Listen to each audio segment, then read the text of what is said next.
जय सच्चिदानंद। विश्व ब्रह्मांड की असीमता के बीच की कड़ी यह तेजोय वलय है जो मनुष्य के चारों ओर छाया रहता है। आंखों से दिखते हुए भी उनकी भूमिका इतनी आश्चर्यजनक है कि उसे दृश्य काया से भी अधिक महत्वपूर्ण माना गया है। शरीर मर जाता है पर ये तेजो वलय फिर भी विद्यमान रहते हैं।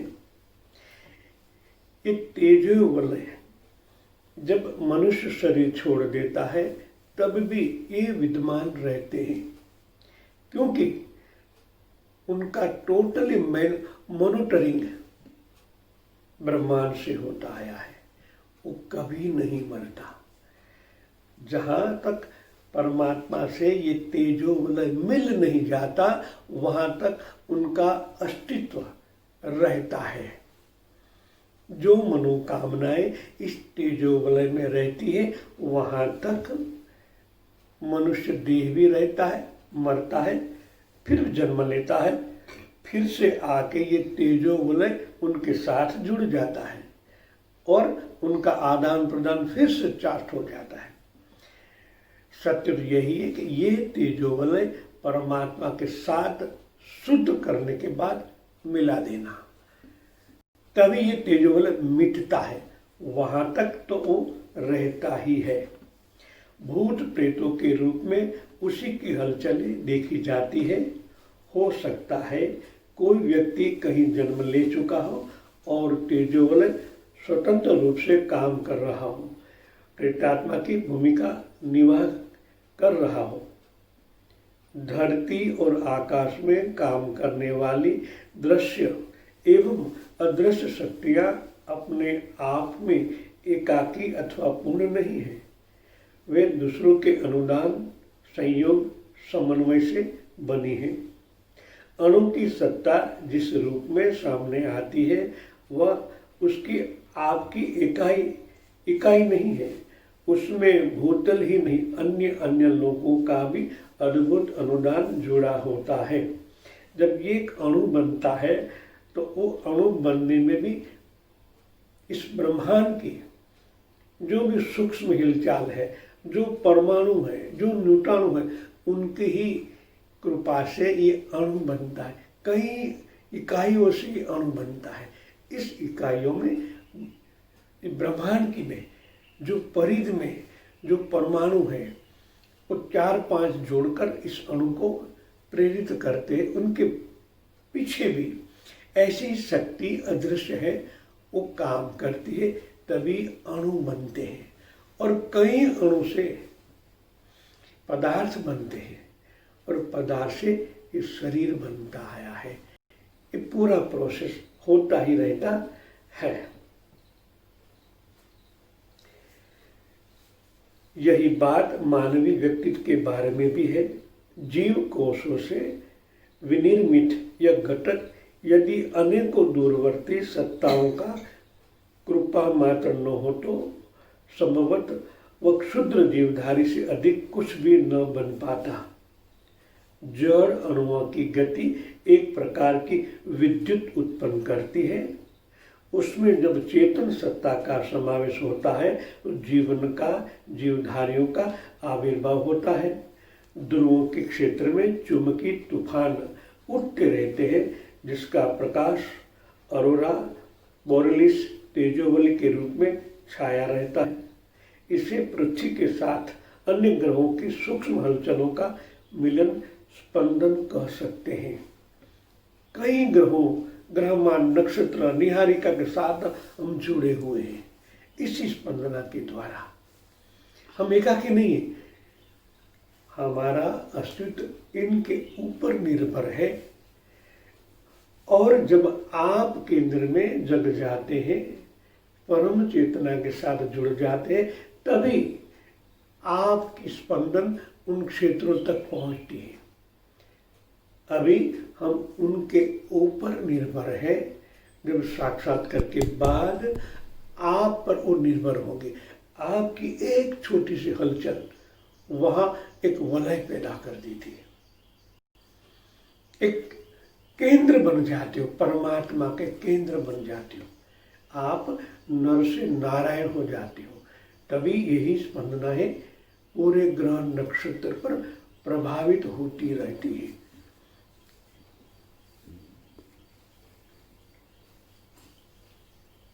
यही है वह पृथ्वी का ग्रहों के साथ प्रणय परिणय, जिसके फलस्वरूप कुंती के 5 पुत्रों की तरह 5 विविध हलचलें जन्म लेती है। अलग अलग कोष बनते हैं, अन्नमय कोष, प्राणमय कोष, विज्ञानमय कोष, आनंदमय कोष, ऐसे 5 प्रकार के कोष है। इसी कोषों का 5 पंच प्राण है। प्राण, अपान, उदान, व्यान, समान, इनके द्वारा ही उपज है, उनसे ही पैदा होते हैं, इनसे ही बनते हैं और इनके साथ तार जुड़े रखते हैं, क्योंकि जहां से आए हैं उनके साथ तार रखेंगे ही। आपको लगता है ये मेरा है, मतलब आपका है नहीं, उनसे बना है। ये मन मंदिर, ये शरीर, ये प्रकृति की देन है। वो पंचतत्व, ये पंचतत्व उनके सूक्ष्म कणों से ये शरीर बना है। बाद में वो बिखर जाता है, ये तो होता ही रहता है।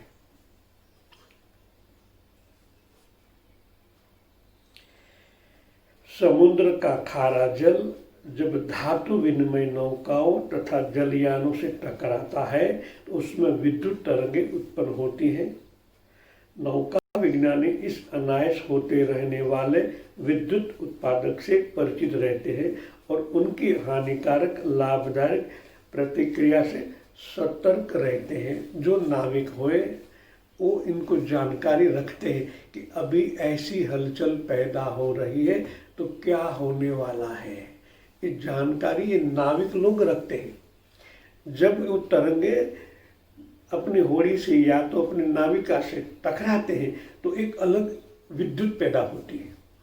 ये विद्युत कैसे हुई, तो इनके पीछे उनका तरंग कहाँ से पैदा होता है, कौन सी बड़ी हलचल पैदा होने वाली है, हम जग जाए जान ले तो अपनी नौका को बचाए रखते हैं। ऐसी ही हलचलें हमारे शरीर में भी होती रहती है, मगर हम उनसे जानकारी नहीं रखते। हम तो कहाँ जाते हैं, डॉक्टर के पास। ये हमारी कमजोरी है, क्योंकि कभी हमने खुद को जाना ही नहीं है।